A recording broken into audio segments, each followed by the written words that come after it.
I take the same bus every morning. Today the driver knew my name. I learned the city by repetition. There is a comfort in the small mechanical rituals that stitch days into patterns. The kettle's first sigh, the way my shoes hit the stair treads, the smell of diesel at the corner bus stop. For 3 years I took the same route, a weathered bus that arrived at 7:22 a.m., a driver who had always kept his hands steady on the wheel, and the same 3 or 4 commuters who embodied the building's mood like background actors. The bus moved like a patient thing, and I rode it as if I belonged to its timetable. Habit becomes its own kind of shelter. Habit keeps you safe because you live inside known margins. That morning the air was brittle. Winter had not yet announced itself fully, but the sky had a thin, indifferent gray that made the city seem like an object in a matte photograph. I left the apartment with my scarf tight around my neck and my umbrella folded uselessly under my arm. The sidewalks had that particular grain of early morning sweat. People walked as if rehearsing for later obligations. I walked to the corner where the bus always came and folded into the usual line of bodies. There was an economy to greeting in that place. A nod, if you were an old-timer, a sideways glance if you were passing. You accumulate small familiarities, and they help you measure your days. He was there as always, tall enough that you could only see his profile through the driver's window, hands unclenched and patient, face an index of habit. I climbed aboard and found my usual seat by the window, the one whose view made the alley between buildings look like a miniature cathedral. The bus smelled of warm metal, old leather, and the scent of the vendor who sold grilled bread at the corner stop. A radio murmured something steady and useless. That's when it happened. The driver said my name. It was the single most ordinary voice reaching into the hollow of the bus, but it landed on me like a small, lucid ice. "Morning, James," he called, as if he had always known it. The sound was casual, a man saying hello to someone he had always known. I startled, because the driver had never once spoken my name in all the repetitions of the commute. I looked up as if there would be some sign, a note pinned on a clipboard, a list of passengers, but there was nothing. I tried to answer, and found my mouth working like a poorly rehearsed machine. "Morning." My voice sounded too loud in my ears, thinner than it should. People on the bus turned like slow, curious weather. Eyes slid back to their windows, to their phones. The driver glanced at me with the ease of a man who knows his route, then returned his attention to the road. It should have been nothing, a kindness, an attention that meant little. But it was the way he said my name, not rehearsed, not learned from a posted list, that folded the moment back into itself. It felt like a claim. It felt like knowledge rather than courtesy. Maybe I had left my name on something, I thought. Maybe someone in the building had given him a roster. I checked my bag with the distracted thoroughness of someone seeking to rationalize. No notes, no receipts with names, no misplaced paper trail. I told myself to let it go and lean my forehead to the window. The glass gave me back a tired reflection, a man numbed by sleep and the small lit demands of life. As the bus threaded its familiar route, I watched faces that had become geography. The man who pressed his hat down and hummed, the woman with the red satchel who always read magazines, the teenager at the back with earbuds like small moons. No one else seemed to register the name more than the glance of one stranger to another. The utterance had been a small, private fault line. Over the next week, the driver began to speak differently. He did not do it for show. He did not shout or dramatize. Instead, the changes arrived like a tide, subtle, inexorable. One morning he called out, "Big meeting today, right?" And my mind, which was not prepared for conversation, stumbled. It was not that he referenced things he could not possibly have known.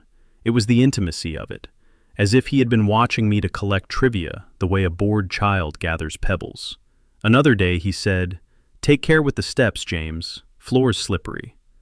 I had never mentioned to anyone the loose board at the back of my building, the one that creaked if you stepped on it wrong. I assumed again, maybe he heard me once in conversation, a passing complaint I had made to a neighbor. Habit covers a multitude of private accidents. Then came the afternoon when I was nearly late, and rushed through the hallelujah of city crosswalks. The bus stopped with a sigh, and the driver called, "You'll want an umbrella coming home." It was November, and rain sometimes teased the forecast. I had no umbrella. We had not spoken about weather. He had no way of knowing what I carried, and yet he spoke like a man who had the interior map of my pockets memorized. People around me continued to read or stare at screens. No one asked what the name meant, and no one took me aside to warn me of a practical joke. The driver continued his route. The city continued its indifferent choreography. The small rituals of our commuting life warmed into pattern like wax under a light. One evening, 2 weeks later, I made the choice to start riding different buses. Not all of them, just sometimes, as a casual experiment of will. When a pattern feels too close to your skin, you test its seams. If the driver had been gathering my details from gossip, then perhaps another driver would not know them. Perhaps I could escape the sense of being a subject of observation that had no obvious owner. I took a different route the next morning, a bus whose driver was a woman who hummed to herself. I sat in a different seat and watched the city pass in fragments. I felt a small, innocuous relief at being anonymous again. The relief lasted 2 stops. A voice from the front, known, practiced, not the woman's voice, said, "James, you're late today." My stomach folded. The voice had the same cadence, the same small punctuation as the other drivers. I looked up, searching the bus in a fumbling, anxious way, and saw him near the back in the driver's seat. The tall man I had seen before, as if he had stepped from one vehicle into another without leaving the road. I walked off the bus that day, as if pulled by an invisible leash. The city's normality felt like a costume I had been forced to wear. How did people get to know others' names with such ease? There were social currencies, neighborhood gossip, municipal lists, union rosters, but my life was small and private. I had not posted my face widely, had not spoken my name in the loud, public places that would seed familiarity. Yet the driver seemed to have assembled the particulars with a patient, quiet diligence. From then on, the encounters multiplied, not in the manner of an assault, but in the manner of a patient acquaintance. He greeted me with details of days I had barely lived out loud. "How's your mother, James?" he asked one morning, casually, as if she were a mutual friend.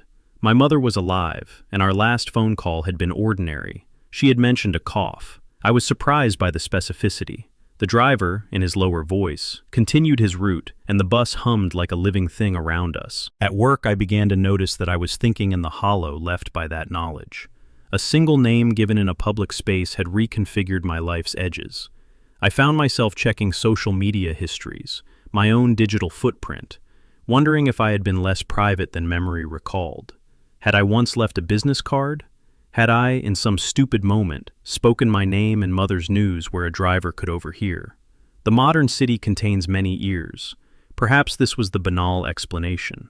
I followed that logic like a dog follows scent. But banality eroded when small proofs collected. There were things the driver said that could not have been overheard. He knew the name of the dog my upstairs neighbor had lost, the curve of the scar on my left thumb from a bicycle accident I mentioned once to a friend at a bar. He advised me about a medical clinic I had been meaning to call. Each comment was offered with the soft authority of a person who had compiled a ledger of small facts and kept them like coins. At night, my mind looped unpleasant rehearsals. I imagined the driver in a room with a stack of photocopies, one for each face he had noticed.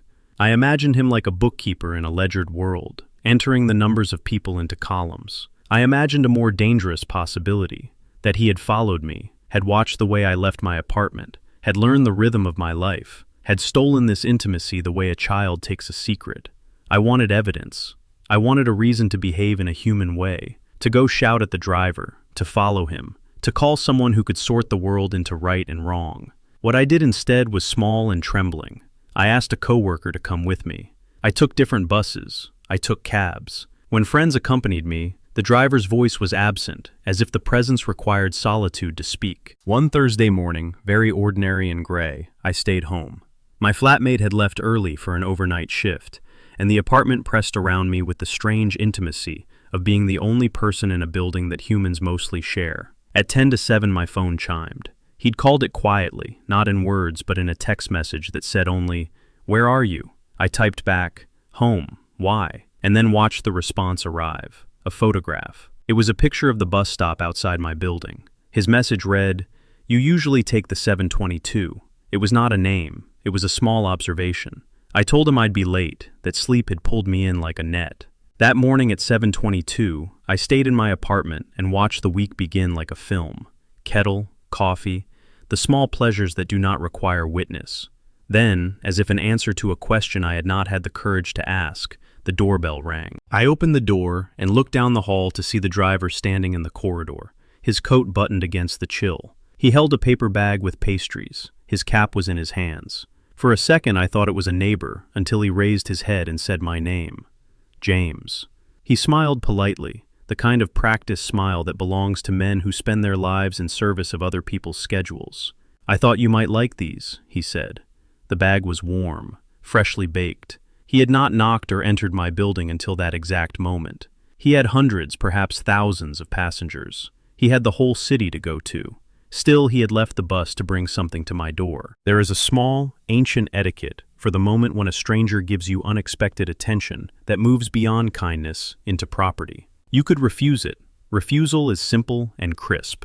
You could take the pastry and smile and say 1,000 modest things. I did neither. I only took the bag as if it were a matter of course, because refusing felt like adding fuel to a fire I did not know how to control. Over the following days, the driver's attentions deepened. He learned my commute patterns down to the block. He seemed to anticipate when I would rise from my seat and walk toward the doors. He began to call my name before I had unhooked my scarf at the stop. Once, as we crawled through an early morning jam near the river, he said softly, "Take care today, James." I asked him once, when the bus had a lull and the city hummed, "How do you know my name?" He smiled and said, "You tell the street." It was an answer both simple and strange. "What does that mean?" I asked. He only nodded toward the window as if the glass could answer. At 2 a.m. one morning I woke and found myself standing at the window with the lights of the city sliding into something like a map. I had dreamt of the bus, of an image of myself stepping down from its steps into a fog. When you begin to dream a repeated thing that has shifted in the waking world, you know the borders have moved. I kept a journal after that, a childish ledger of evidence. Dates, phrases the driver said, the times the pastry bag showed up, the days the driver sat in the recording booth at the depot and recorded announcements that included my name. The list, read back, looked like the fever charts of an illness. Confrontation felt necessary and impossible at once. I approached the depot. It smelled of old coffee and diesel, and the hum of fluorescent bulbs. The driver was there in the morning light, tying laces with the ease of someone who performs small rituals before the public. I asked to speak to him privately, and he nodded, as if we were two men exchanging something that always deserved a quiet voice. "Why my name?" I asked, keeping my hands steady. He looked at me like a man looking at a familiar map and said simply, "Names are how streets remember you. They're how people move through them." "How do you mean that?" I asked, grasping at language the way floundering swimmers sometimes grasp the air. He shrugged, and then, with the calm economy of someone offering a truth he had rehearsed, he said, "I have been driving this route for a long time. People leave pieces of themselves where they go. A scarf caught in a fence, a receipt jammed between two tiles, a boot print in soft mud. Names follow those things. You move, they move. It's not mystical, it's observation. The city speaks, you only have to listen." He said it like a parable, and then almost immediately made it banal by adding a small private rhythm. "You like the pastries." He handed me a bus schedule, and, in the margin where ink gathered like a secret, he had written my name in block letters. Not in a way that felt predatory, but in a manner that felt strangely possessive. My name in his hand was an object, not a person. Sometimes a person's words can be a net. When you are inside it, you only feel the slight tingle. The more I thought about it, the more the story frightened me. The driver as archivist. The city as a thing that collects names like flotsam. The casual way strangers could become authorities of your private life. I wondered if the driver was benevolent or merely diligent. Both are similar in their removal of consent. Then, in the place where small rituals pile into a decision, I did something I hate admitting. I started leaving crumbs of information for him to find. A note on the bench at the stop that said nothing. A scrap with a false name. A scarf left innocently at the bakery. I wanted to test if his knowledge was a product of attentive observation or a transaction more sinister. For a while, the test exhaled nothing but blankness. He continued to call my name without fail, continued the pastries, continued to place small things in my path. When I asked where he had learned the name of my childhood dog, he said simply, "Someone you sit next to sometimes remembers you like a photograph." Once, after a midnight rain, I walked to the terminal and found, arranged neatly on the hood of his bus, 3 more pastries and a note folded in careful squares. The note had 2 sentences. "Stop trying to be clever. Names make the city into a story. "Don't be so sorry you won't be noticed." The handwriting looked like mine from a distance, and different when you saw the close angles. I could not decide if the note was a comfort or a condemnation. In the end, I left the pastries alone and walked home with a slow, stupid ache in my chest. People often ask for a practical end to these stories. Did I call the police? Did I scream? Did I move? I did the reasonable things in a reasonable order. I changed routes for a while. I asked friends to meet me at the stop. I called the company's human resources with an explanation that felt clipped and thin. They were courteous and said they would investigate. They thanked me for my vigilance. 3 days later, I found a notice pinned at the depot. Driver change scheduled next week. The notice had no name. The driver kept working. He knew my name until the day he didn't. One crisp morning in late April, the bus arrived with a new man at the wheel. A different cap, hands that gripped the wheel as if learning their way. He did not call my name. He did not bring pastries. He drove in the silent professional way of someone who had not yet learned the city's private languages. Relief is often small and suspicious. My body did not allow triumph. When I sat and stared out the window that day, I felt as if a hold had been lifted from my throat, but the absence became a presence of its own. Without his voice, the city felt limbless, like a puppet whose strings had been cut. The bus schedule continued, as if nothing had happened at all. Weeks passed. The driver's presence, or whatever curious agency he represented, receded into the quiet archives of memory. Sometimes, in the hum of the morning, I catch a passenger who murmurs a name under breath in a cadence I have heard before, and my spine tightens. Once, in a crowded station, I heard a man call out to his friend with a warmth and specificity that felt diagnostic, and I wondered if the city had only traded custodians of my particular intimacies. I still ride the same bus most days. The new driver learns the stops. He learns the rhythm of the route. He makes small jokes about the weather. He does not know my name. I do not tell him. There is an intimacy in not being named in a public place.